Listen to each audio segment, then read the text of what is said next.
Oh, what is the upskis, everybody? Welcome back to another episode of the GXWrestleCast. We're on episode 151 of my wrestling recap show, and we are doing a pay-per-view review today. It's the big one, AEW's All In Wembley. So, obviously, this is taking place in the UK, in the legendary Wembley Stadium, Arena, whatever the heck, I don't really know. But this is the big one for AEW. I would say it's basically their WrestleMania because it's drawing the biggest crowd of the year. And let's take a little moment here and discuss attendance, because there is some controversy around the attendance of these Wembley shows. Even kind of news to me. I didn't know there was actually this much discussion around this, but I looked into it. And last year's attendance, they did make like a big announcement. Tony Khan came out and was like, oh, we sold out like 81,000 and all that. And I believe that. And turns out that was substantially wrong. They sold out around 72,000, which is still incredibly impressive.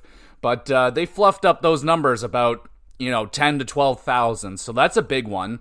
And the whole entire time they've been talking about this pay-per-view, I was really nervous about, what the attendance was going to be for Wembley. Were they going to be able to draw? Were they going to be able to draw that many people? Were they going to have a sellout? Was it going to be half empty? Like, I was so curious / nervous about what was going to happen, but they did make adjustments. So they brought down the available seats to around 55,000-ish, so quite the dip down from the 70, 80,000 fans they expected last time, down to about 50, 55. So, and it makes sense because me personally, the AEW product, though the wrestling is still fantastic, just the overall product, storylines, and character development has taken a pretty steady decline over the last year. So, AEW has definitely lost some of its luster, I would say. And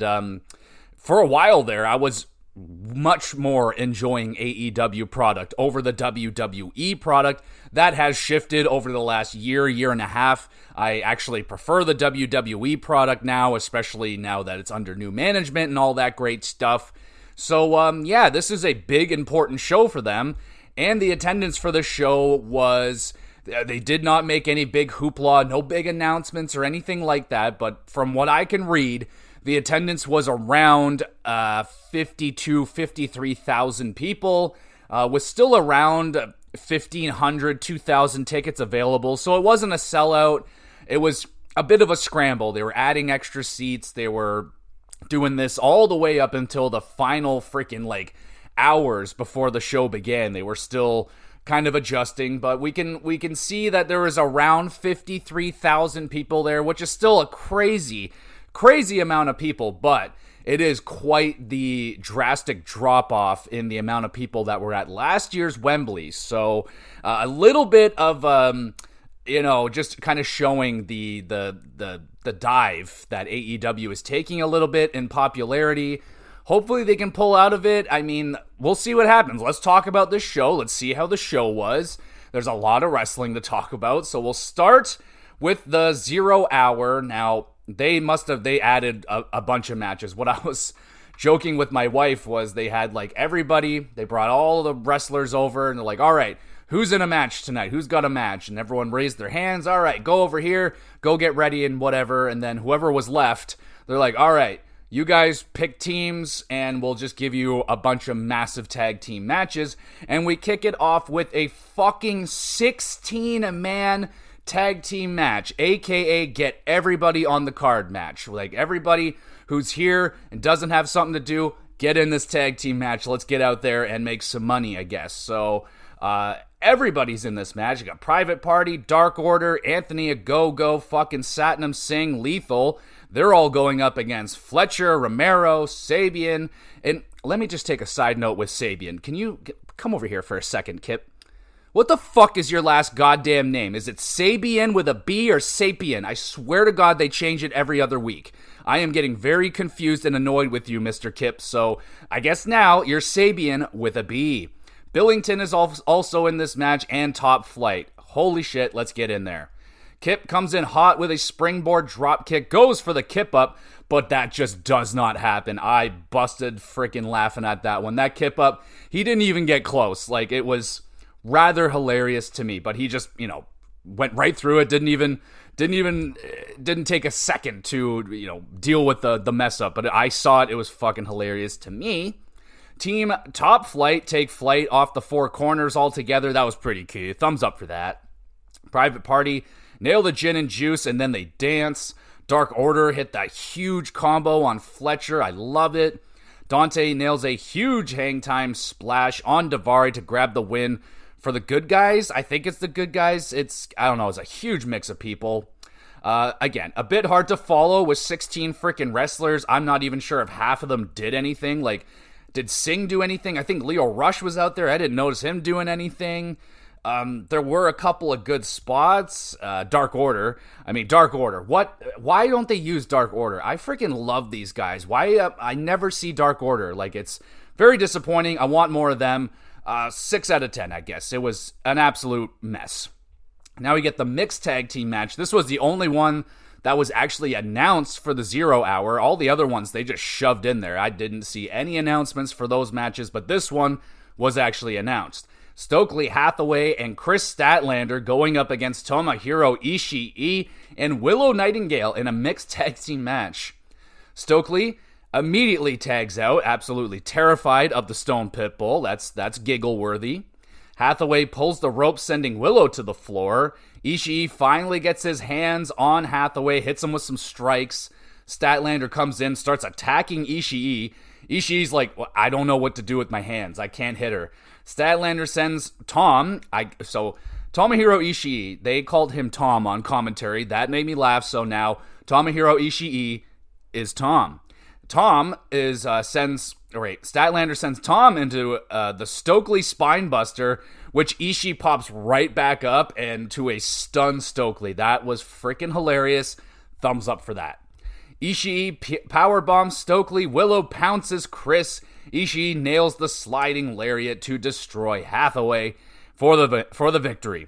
Entertaining matchup. Hathaway moments with Ishii especially were quite funny. Chris Statlander fighting with Ishii was also pretty cool and kind of funny. Statlander and Willow, they were kicking each other's ass. Good work from them. A mostly entertaining match, but the Willow and Chris stuff, that was like the main wrestling portion of the match. Crowd having fun. 6.5 out of 10. That was a weak ass burp. Oh goodness. Now we have another massive tag team match. Only 10 men this time.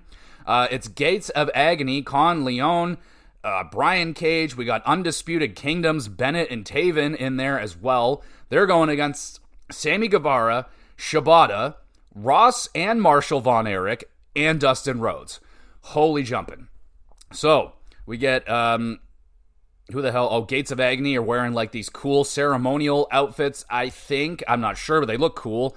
But Brian Cage, bro, rocking the awesome Wolverine gear. I mean, that looks so freaking cool. He better wear that forever now. Thumbs up. We get a quadruple Shattered Dreams before the match starts for some entertainment. My wife is like, is that legal? I'm like, I can't tell you. I have no idea. Taven with the big dive takes out a mass of humanity. Dustin fakes a dive, then gives us a little spin-a-rooney. That was good.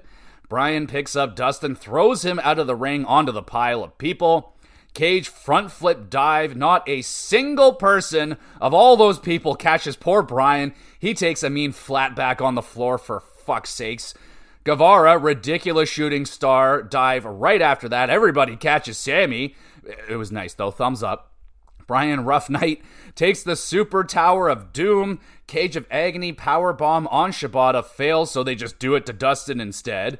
Guevara destroys Taven with the Swanton. Dustin pins and the win for the good guys again.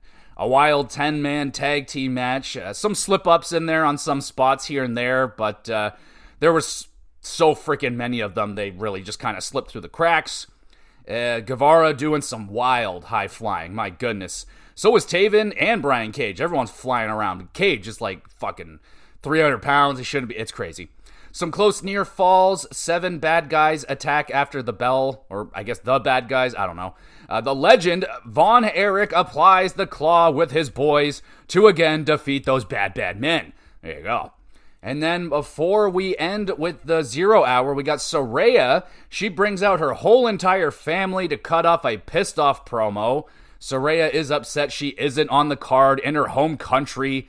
Saraya holds the show hostage until Saraya gets what she wants. Saraya does get what she gets what she wants in the returning Jamie Hayter. Oh my god, I lost my fucking mind. Hayter, with the awesome new hairdo, dropping everybody in her path, gets into the ring with a terrified Saraya. Hayter cheap-shotted by Saraya's mom. Hayter takes out the family backup, gives Harley some Haterade. Oh my god, yes. Welcome back, Jamie Hayter. I am so happy. Great pop for Hayter. Perfect time and location for her return. I cannot wait for Jamie to get back to work. Awesome. Huge addition for the women's division. Thumbs up. Now we get to the main card of the show, and we are kicking this one off with the Trios tag team, or is it 4? I think it's 4 teams. Fucking London ladder match. All right, let's get the hell in it for the Trios tag team championships. It's the Patriarchy, Christian, Killswitch, and Nick Wayne defending against Pac, Claudio, and Yuta versus Bullet Club Gold. Bullet Club Gold. Excuse me. Juice, Colt, and Austin Gunn versus House of Blacks, Buddy, Malachi, and Brody King. Christian immediately flees the match. He's out of here. He just leaves. Awesome. Yuta then Buddy hits dives topped with the crowd favorite Pac hitting a really fancy twisty dive. That's good. Bullet Club say get the tables. That's fun because the crowd does it too, but they don't go and get the tables. They get distracted. Christian returns. Now that everybody is down, he goes up after the championships. Killswitch goes on a nice chokeslam spree, hits Malachi with one onto a ladder. Ouch. Wayne's World out of nowhere threw a table for Brody King. Damn. Juice swung into a new dimension by Claudio into a Pac Black Arrow.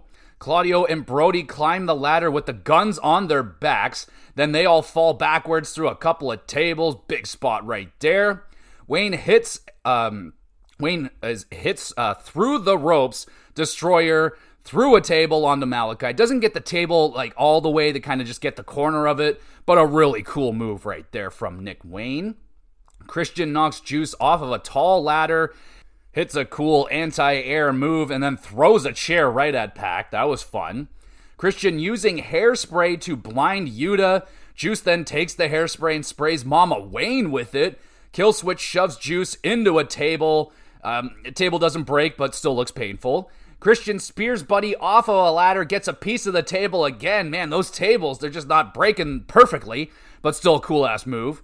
Killswitch assisting Christian up the ladder, but Pac flies up the ladder, knocks off Christian into Killswitch.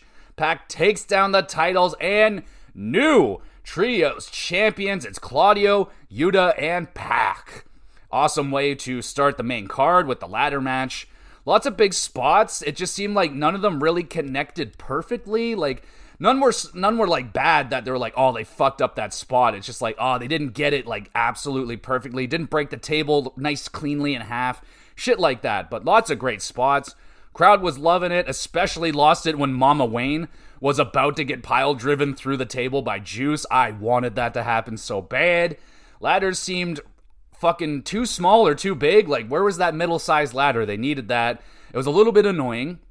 Not the show stealer this match was. I was really hoping this one was going to be, the match for me. And it was still really good, but I won't say that it was a letdown because, like, it just didn't hit the way I was hoping. Still good. 7.5 out of 10. I predicted this one wrong because I forgot that Pac was even in this fucking match. So there you go. I do terribly on predictions for this pay-per-view, by the way. AEW Women's World Championship up next. It's Toni Storm with Luther defending against Mariah May. We get Mina Shirakawa is watching way up in the crowd, so I'm not worried about her getting involved. She's way too far away. We start the match with a good old hockey fight. Mariah powerbombs Tony onto the floor and then spits at Luther. What the fuck? May knees Tony upside the head, really snug. She goes over, kisses Nigel, and then blasts poor innocent Luther with a drop kick, sending him flying. And then she smacks her own mom in the face. Mariah, you're a loose cannon. Thumbs up. Storm loses her shit on May, bashing her head into the steel steps. Mariah is now bleeding her own blood. May hits Tony with numerous brutal hip attacks, goes for one too many. Tony with the big lariat and the Storm Zero gets a near fall. Tony and May just smacking the bejesus out of each other. We get a low, they both low blow each other. That's just spectacular. And then they collide heads. Both women are down. Thumbs up for that. That was awesome. Mayday connects, but Tony is able to kick out. Luther prevents May from getting the shoe. Tony gonna use the shoe on May, but cannot pull the trigger. May takes advantage, hits two nasty knees to Tony's face, nails a Storm Zero, pins, and new AEW Women's World Champion. It's Mariah frickin' May. Whoa. Fantastic performance from both women right here. My goodness. Mariah really shut my mouth up. I said she didn't look ready to be the champion, but she really looked excellent throughout this match. She looks like she's ready to hold the ball, man. Excellent emotional matchup with lots of physicality. Love the storytelling throughout this matchup. Playing to that hot crowd. Tony, amazing work putting over Mariah. Man, I love this matchup. I'm hitting it with a 9 out of 10. I just love the emotion and just the physicality. This was awesome. Really, really enjoyed this matchup. We move on now to Chris Jericho performing his own entrance with his band Fozzy, because Chris Jericho is the man. Now we have the FTW Championship match. Chris Jericho with the Learning Tree defends against Hook. And this is Hook's last chance for the championship while Hook defends it. And we are in FTW rules, so no disqualifications.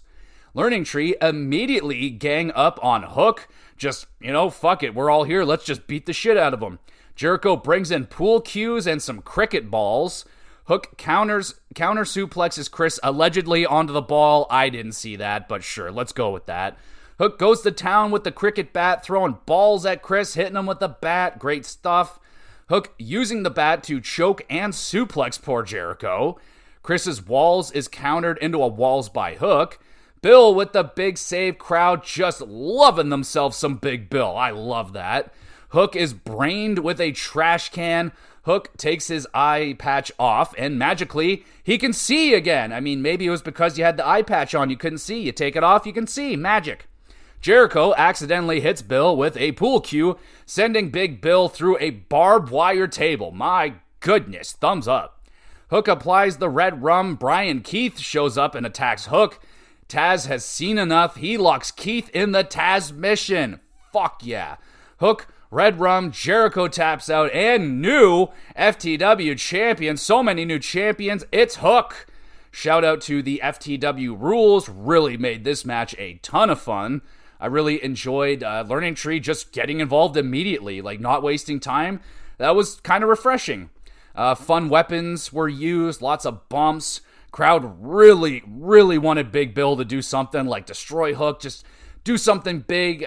He did get a big spot. Sadly, it was him taking the bump, but yeah, man, people love Big Bill. I love Big Bill. Hook was pretty good. I will give him that. He was pretty good. So happy that Taz finally got involved with something in AEW. Jericho, good work, of course. Surprisingly, really fun match. 7.5 out of 10. We have AEW World Tag Team Championship match up next. It's the Young Bucks, Matthew and Nicholas Jackson, defending against FTR, Cash Wheeler, Dax Harwood, versus the Acclaimed, Max Caster and Anthony Bowens with Daddy Ace. It's a triple threat.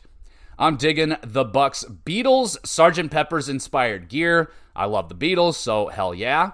Acclaimed, nice neck breaker onto a backstabber move. Gotta like that. Bowens' great hot tag nails a double scissor me timbers on the Bucks. That's great. Dax German suplex fest on the Bucks. We get counter knees from everyone's top rope maneuvers. So just don't go to the top rope right now.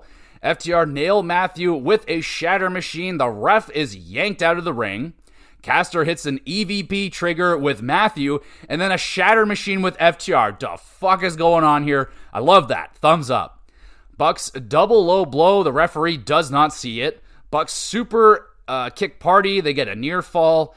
Referee also misses Daddy Ass's Famouser onto the championship belt. Acclaimed hit the arrival. Pin is broken up. Bucks sneaky belt shot on Dax. EVP trigger pins. And the Bucks retain. My goodness. Banger of a tag team matchup right here. The three-way added for some more consistent action. I almost didn't notice at times that there was actually 3 people involved at the same time. I thought it was just 2-on-2, just normal stuff, but the third guy got in there and then didn't leave. So I was like, all right, I guess it is a 3-way. I love the teams mixing together, hitting each other's moves. That was a lot of fun. I feel like maybe perhaps a near fall or 2 too many. It just went on a little bit too long, kind of diluted the match a bit. Shenanigan levels were fairly high. I would say, I mean, if it was a 3-way, it should have been no DQ. Am I not right? I think no DQ would have helped out a little bit here, but still a banger. 8 out of 10. And then Drake and Gibson of the Grizzled Young Veterans, remember them? Yeah, they showed up in AEW like 2 months ago to a nice, debut, and then we never saw them again for like 2 months. So they're here. They arrived to challenge the Bucks, who decline. So the Grizzled Young Vets decide, hey, let's just attack FTR instead, trying to make a statement. So, all right, let's see if the Grizzled Young Veterans can do something in AEW. I'm a huge fan of them. I love these guys, but we'll see what happens. Orange Cassidy with a Mr. Bean parody video. That was awesome. I loved Mr. Bean growing up. And this is now the Casino Gauntlet. Winner receives a future title shot. The rules are hella confusing. It's not a gauntlet at all. It's like, I don't know, like kind of like a Royal Rumble. Like guys keep coming in at random intervals. And the first guy to get a pinfall or submission wins. But I don't know if it's like you have to wait for everybody to come out. The rules were very messy. I have no idea. But the match was a lot of fun. Let's get into it. So we start with Orange Cassidy versus Okada. Orange Cassidy, I will say he's changing up his look. He's wearing black denim, which is interesting. And then third to enter is Nigel McGuinness. He comes out to a massive pop, which is, wow, what a fucking surprise to see Nigel McGuinness in his home country. That's amazing. Thumbs up. Nigel showing off. He still got it, baby, as Kyle O'Reilly enters fourth. O'Reilly and Orange working together hit a high-low. And then Zack Sabre Jr. enters fifth. Holy crap. Sabre and McGuinness stare off with each other. The crowd is going crazy. Roddy Strong enters sixth. He goes on a backbreaker spree. Briscoe seems to be rushed out at seventh. He comes right out after Roddy, laying down some of that redneck kung fu and a nice chair senton dive thingy.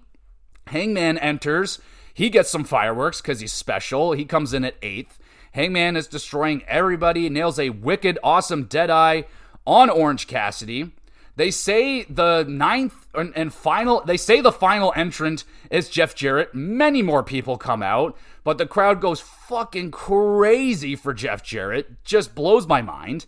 Hangman powerbombs Jeff out of the ring onto everybody. Holy shit. There's one more secret participant. It's freaking Ricochet. Oh my god. Ricochet is all elite, baby. He also gets some fireworks. Hell yeah. Ricochet first high-flying move makes the crowd explode. One more super secret participant. It's Christian, hobbling his way down to the ring. Excellent. Okada casually breaking up Hangman's pin was spectacular. So freaking funny.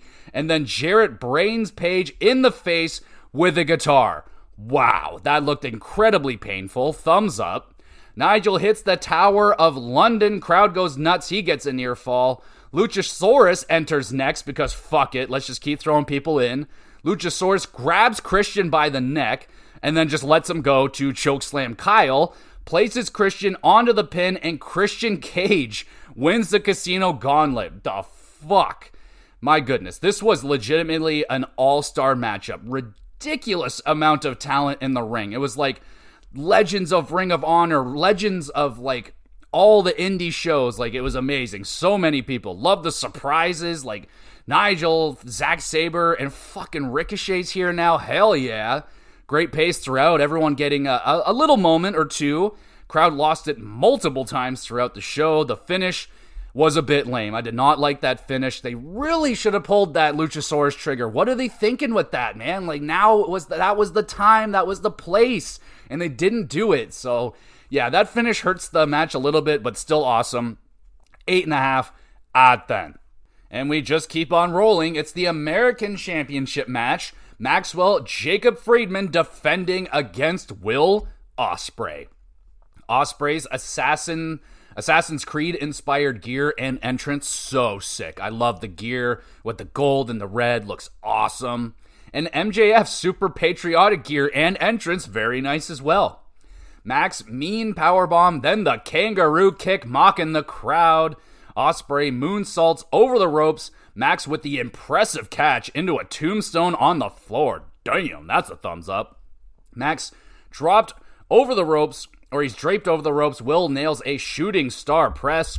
Spit flies from Max's mouth, hitting Brinsberg, and he's just like, yeah, fuck you, Brinsberg. Double thumbs up. You got spit on. MJF targets Ospreay's neck with a nasty crossroads and spike pile driver. MJF destroyer on the apron. Ospreay barely makes it back into the ring. Ospreay's hidden blade misses Max, instead obliterates a cameraman. Like, whoa, that cameraman got fucked up.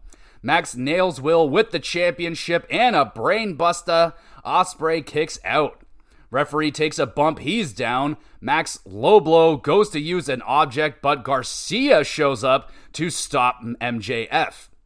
Ospreay finally hits the Forbidden Tiger driver, pins, and it's the International Championship again. It's Will Ospreay, because Christopher Daniels presents Ospreay with the proper International title belt. What the hell's going to happen with that American belt, though? It's so pretty. They can't just throw it away.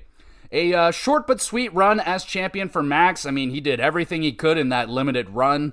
A banger of a matchup right here. Lots of big bumps. It just didn't hit the emotional levels I was really hoping for with the heat that they drew with each other on the way up to it. Not a lot of like family representation. Like, it would have been decent if Max or Will had some family and Max got over there and did something. I don't know. The performances were great from Ospreay and Max. Wrestling was great. Crowd, they did take a little bit to get into it, but they were going wild by the end. I do wonder if Max will move over to Danny Garcia, because, he kind of fucked him over here, or will he continue chasing after Will Ospreay? I mean, he still didn't get his revenge. Ospreay allegedly ruining Max's relationship with the fans. This should only make that worse, right? So I'm just wondering what Max is going to do next. Are they going to try and shove a Danny Garcia rivalry in quick and then back to Ospreay? We'll see. I feel like they're kind of rushing through stuff right now, rushing through rivalries. Just take your time with it. Enjoy it. Let it build, and don't just be moving on to the next matchup. Like, Ospreay MJF is a program that can go on for months and months and months and months. So hopefully it's not over. This match, 8 out of 10. We get TBS Championship match. It's Mercedes Moné with Camille defending against Britt Baker, DMD. We get Moné with the grand entrance with a golden chariot filled with adorable corgis. Oh my goodness. Camille, lots of distractions really early on in the matchup. Mercedes mean backbreaker on Britt on top of the turnbuckle. Ow. We get Moné targets Britt's back with the suplexes and double knees to the back. Moné avoids a lockjaw, steals Britt's glove. Moné lockjaw attempt is countered into an air raid crash. At this point, the crowd is like 60-40 in Britt's favor. Moné actually getting some cheers here. All right, I like that. Baker with the nifty counter out of an avalanche slam. Camille's distracts Moné. Camille with the distraction. Moné almost hit the referee with the championship belt. Meanwhile, Britt successfully pulls off the Eddie Guerrero on Camille, getting her ejected from the match. That's a thumbs up. Britt explodes with a tequila sunset and a curb stomp. Mercedes kicks out. Monet bites her way out of the lockjaw. Moneymaker connects, Mercedes pins, and retains the TBS Championship. It's a really good matchup right here. Lots of nice counters and transitions. Camille interfering was a bit too much. Her ejection, though, was very satisfying. Britt was good, but not her usual great. I don't know if she's maybe knocking off a little bit of rust or, getting back into it. Maybe she's still really tired. I'm not sure, but it didn't seem like a normal Britt performance for me. Monet, though, good job drawing heat as a heel champion, looking strong as well as a heel champ. 7.5 out of 10, still really good. We go now to the coffin match for the TNT Championship. It's Jack Perry defending against Darby Allin. Darby comes out with frickin' thumbtacks attached to his frickin' face. My goodness, I don't even know what you expect to do with that. Allin, hot start, beating up Perry. Inevitably, Darby crashes and burns hard, torpedoing himself into the coffin.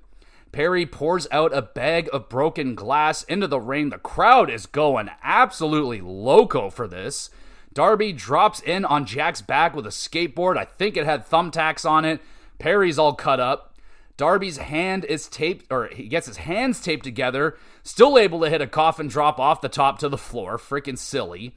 Perry then binds Darby's legs together, throws Darby off of the stage through some tables. Holy jumping, thumbs up. Darby is a bloody mess. He gets placed inside a body bag. Darby is in the coffin now. He rises like a zombie and screams. Jack just knees Darby in the face, closes the lid, and Perry wins and retains. Perry with kind of a dominating performance. He had a game plan and executed that shit. Just tie up Darby, put him in the coffin, and win. Darby, he got to do some nasty bumps. It was an enjoyable match. 7 out of 10. It did feel rushed. It absolutely felt rushed. I'm surprised Darby didn't get in all that much. It was kind of just Darby getting the shit kicked out of him. And then the Young Bucks arrive with freaking gasoline, and it's Sting! Already back from his retirement to whoop the Elite's ass and save Darby yet again. So yeah, that only, a few weeks or something for Sting to show up again after retirement? Wow. Well, okay, wow, we're already here. It's main event time. It's the final countdown. Career versus title match. Swerve Strickland defends the AEW Championship versus Bryan Danielson. Crowd in an absolute frenzy during Danielson's final countdown entrance. I was getting the chills for that one. Got goosebumps right now thinking about it. Swerve, early mind game, staring over at Danielson's family who are watching in the front row. Referee misses Swerve planting Danielson onto the ring belt with a Death Valley driver on the apron. Danielson busted open really badly. He's bleeding all over the place right in front of his family. So Swerve decides, I'm going to bring over a bloody Bryan Danielson, starts stomping his head in right in front of his young kids. Oh my God. Absolutely psychotic. Danielson, wicked avalanche tiger suplex. Super dangerous move, but pulls it off. Danielson, cattle mutilation applied. Swerve's awesome counter into a vertebreaker. That was insane. Thumbs up for that. Doctors had to come in and check on Bryan's neck. He seems okay enough. Swerve chases the doctor away, hits a top rope stomp. Danielson kicks out of that. Swerve with multiple house calls. Bryan, looking over at his family, says, I'm sorry. Takes a third house call. Swerve pins, but Bryan kicks out. Bryan fired up now, beating the shit out of Swerve. Bryan nails a psycho knee. Swerve literally brushes it off. He's just like, that did nothing to me. That was so fucking cool. Swerve, house call, and big pressure driver. Bryan kicks out to a stunned Swerve surprise. Nobody kicks out of big pressure. Hangman arrives through the crowd, tries to get to Swerve, but security is able to stop him. Swerve is distracted, gets nailed with another knee, kicks out of that as well. Bryan nails 2 more knees, locks in the label lock. Swerve finally taps out, and new AEW World Champion, it's Bryan frickin' Danielson. Oh, baby. Bryan's family, Yuta and Claudio, enter the ring and celebrate with Danielson with a beautiful firework and confetti display while the final countdown is playing. My goodness, what a outstanding moment right here. Thumbs up. And an outstanding performance from Bryan. Tons of emotion and passion. His selling was just out of control. Swerve, an incredible run as champion, truly making a name for himself as one of the best wrestlers in the world today. The dude was amazing, and I especially loved Swerve getting like really psychotic towards the end, doing anything he can to hang on to that championship. He hit some different levels, man. Absolutely loved it. Crowd was electric from Bryan's entrance until the match ended. What an epic match. 9 out of 10.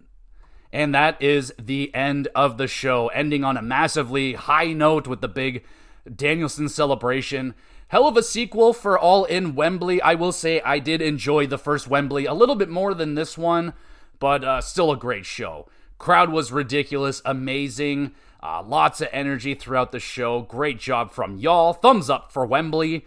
Not a stinker on the main card. There was some like 0 hour stuff that was like, whatever. 16-man tag team match was like, oh my goodness, but doesn't count. That's on the pre-show, so that's fine. Good variety of matchups too. You had the ladder match, a coffin match, you had the FTW rules, trios matches, tag team matches. It was all there. Pacing was pretty good. I still feel like too many matches though on the main card. Some matches felt rushed, like the coffin match felt rushed. Some of the gauntlet stuff felt rushed. And the show overall just felt too packed in, too tight. Like you would have one match and like right into the next one. There was like no video packages, no hype up packages or anything for the matches. I don't recall. Maybe there were a little bit, but generally I'd be like writing up the reviews and stuff while that was going on. But I don't know, it just felt a little bit too packed in. Production value was great overall. I felt like the show looked great.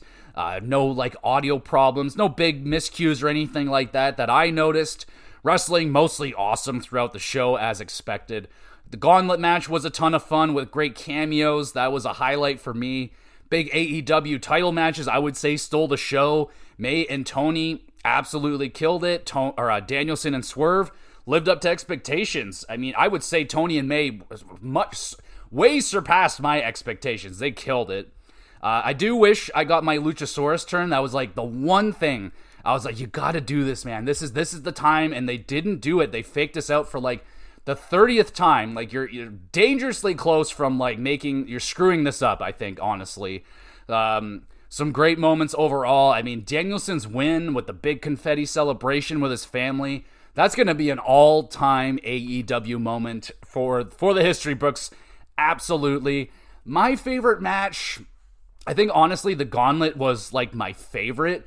I did not like the finish of that match. I don't think it was the best one, but probably my favorite one. The Danielson Swerve's got to be the best match of the night, I would say. Tony and May, right there with them. They were also excellent. Overall, the show, it's tough, man. Like, I don't even know if it really necessarily felt like the big show. I'm not sure if it quite lived up to the hype for me. I still really enjoyed it. I think I'm going to hit it with an 8.5.